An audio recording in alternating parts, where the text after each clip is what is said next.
Hey, this is Heidi Dawson. If you love all things health and wellness and style of any kind, hang out here with me each week. I'm obsessed with never-ending improvement, and it's all in an effort to help each one of us live a wildly successful lifestyle. Subscribe today so you don't miss a thing. Hi, guys. Welcome to episode 446 of the Wildly Successful Lifestyle Podcast. I hope you're all out there living your best, most wildly successful life possible. I know you're working on it because here you are hanging out with me, and that's what we do. We do the work.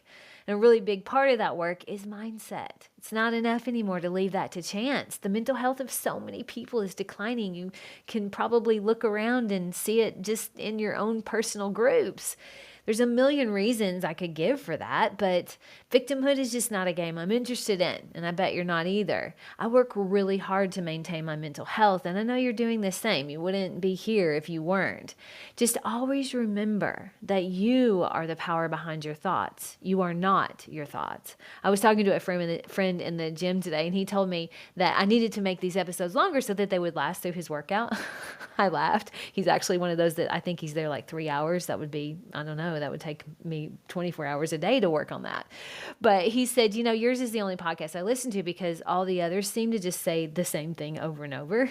I laughed because I feel like in a roundabout way, my message is pretty consistent too. It's basically just being intentional with your thinking and controlling your thoughts and how that's everything. But I was honored that he said that, and I'm thankful for him and each and every one of you listening. Together, we're making the world a better place by flipping our negative thoughts into positive, which raises the vibration of not only us, but everyone that comes in contact with us. So let's keep it up. So thank you. All right, so Eric and I were listening to a podcast with Tony Robbins and his wife, Sage. And she was saying that whenever there's something that happens that's not how she hoped or something that's not so great is happening, she always asks herself, where's the good in this? Now, just the thought of that question, I feel a shift in my mindset. I actually have used a version of this for the last year or so. I've intentionally been asking myself, what good is coming from this? Anytime something happens that's hard or maybe something stressful is going on, I've seen it though, time and time again, something that has gone on back order. And it's so stressful because I was like, I love that design option. And now it's on back order and I'm super bummed, only to find that something else comes in that's in stock that I like even better, and it worked even better. Every time I look for how something is working in my favor or what good is coming from this, I find it. Now, often as humans, we need proof that something will work before we will believe it, right? It's easier to believe when we've done it once or we have a formula that's been proven to work for someone else. That's what makes believing we can achieve something before we achieve it kind of hard because we don't have proof that we can achieve it. So how do we believe it, right? Well, proof for me that the idea of something good will come from even the worst things that happen. I need only to look at my own history to believe that, to have that proof. I can pull up some of the things that were honestly the hardest times in my life, and I can see in hindsight that, because of that awful time, this good thing happened. And I can come up with story after story of that. And I bet if you honestly thought about it, you could find at least one thing good that came from that hard stuff you went through. So we do have proof that there's something good that is going to come, even when things are really hard, because we can see it in our own history, in our own past life.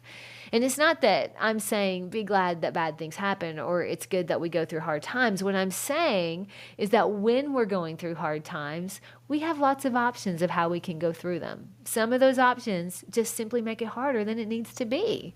And it doesn't even have to be with just bad times. It could simply be with life's changes. I know one thing for me, one thought that I have noticed recurring is that I am constantly having to flip around is the thought that things are never going to be the same. That maybe around family changing or friends changing or life in general changing for that matter. I think sometimes I think change means I'm losing something or I've lost something. But when we look at change from the light of where's the good in this, it's a totally different mindset. First of all, it's okay that things change. It's normal even. The saying that the only constant we have in life life is that things change. How true is that? So fighting change is silly because everything changes and we want it to. I mean, we want our children to grow up because the alternative is not great.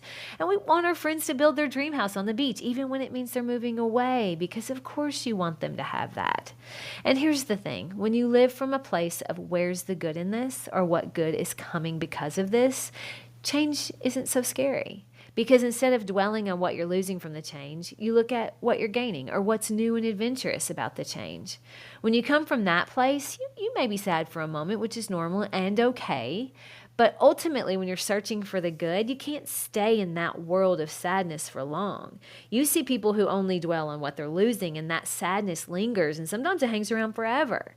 But finding the good in it lets us feel our feelings of sadness because, well, our kid is going off to college and we're going to miss them. But then focusing on the new adventures and friends that they're going to make, and you too, because you get to go tailgate at their college football games. So from the momentary sadness of the change to the focus on all the new and exciting things that are coming from it, that is a real mindset shift. And we can do it with anything. If we allow ourselves to just calm down and not be so dramatic, I'm talking to myself here, we can see that we make things way worse in our heads. We don't have to attach labels to everything in life. Oh, this horrible thing happened or this fabulous thing happened. I love this fable of a Chinese farmer. I've told it before, but it seems so applicable here, and I think I learn something every time I hear it. So it's a farmer and his son had this beloved horse who helped the family earn a living. Now one day the horse ran away and their neighbors exclaimed, "Your horse ran away, what terrible luck." The farmer simply replied, "Maybe so, maybe not." A few days later, the horse returned home, leading a few wild horses back to the farm as well. Then the neighbors shouted, "Your horse has returned and it brought all these other horses with him. What great luck." The farmer replied, "Maybe so, maybe not." Well, later that week, the farmer's son was trying to break one of the horses, and she threw him to the ground, breaking his leg. Of course, the neighbors got to get in on it, and they said, "Oh, your son broke his leg. What terrible luck." To which the farmer replied, "Maybe so, maybe not." Well, a few weeks later, soldiers from the National Army marched through town recruiting all boys for the army. Well, they didn't take the farmer's son because he had a broken leg. The neighbors shouted, "Your boy is spared. What tremendous luck." To which the farmer replied, "Maybe so, maybe not. We'll see." It really is impossible to tell whether anything that happens is good or bad. Things may look great at the start, but over time it may not be so great. Or you feel bad about something that turns out to be one of the best things that's happened to you. Knowing this helps us live in the present moment and not be so quick to judge or be so focused on what could go wrong. And that's where our natural mind wants to go and what can go wrong. Left to its own devices, our brain isn't going to naturally ask, where's the good in this? Or what good is coming because of this? That isn't how it's wired. But we control our brain. We control our mind and our thoughts. We are not our thoughts. And when we are present and we're thinking on purpose, we get to decide how we look at anything. That's a lot of power to have over whether we're going to be happy or miserable. Most people don't decide how to think. They think their thoughts are automatic and therefore out of their control. But being conscious of your thoughts and thinking on purpose is one of the biggest gifts you can give yourself moving forward. You don't have to be stuck. My challenge to you this week is not to judge situations too quickly as good or bad. And when things aren't going your way, ask yourself, where's the good in this? And if you can't come up with something, dig deeper and ask if there was something good in this, what would it possibly be?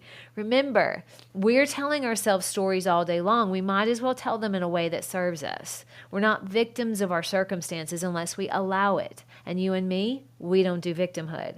So take back control of your life by taking control of where your thoughts go. And anytime you're struggling, anytime you're having a rough go, and it's going to happen, be responsible for your mindset, even in those times, by asking yourself, where's the good in this? And watch for your mind. It's going to tell you there's nothing. And sometimes it will vehemently tell you that. But that's just an old hardwired habit trying to stay awake. And you have the ability to put it to bed with just one thought of how you're going to allow something good to come from this bad thing. You have that power. So use it. Share this with 3 people who bring good into your life. I love you guys. I'll talk to you in a few days. Don't forget to subscribe and share with your friends because we're just going to keep going bigger and better places together, and I love that about us. Talk to you in a few days.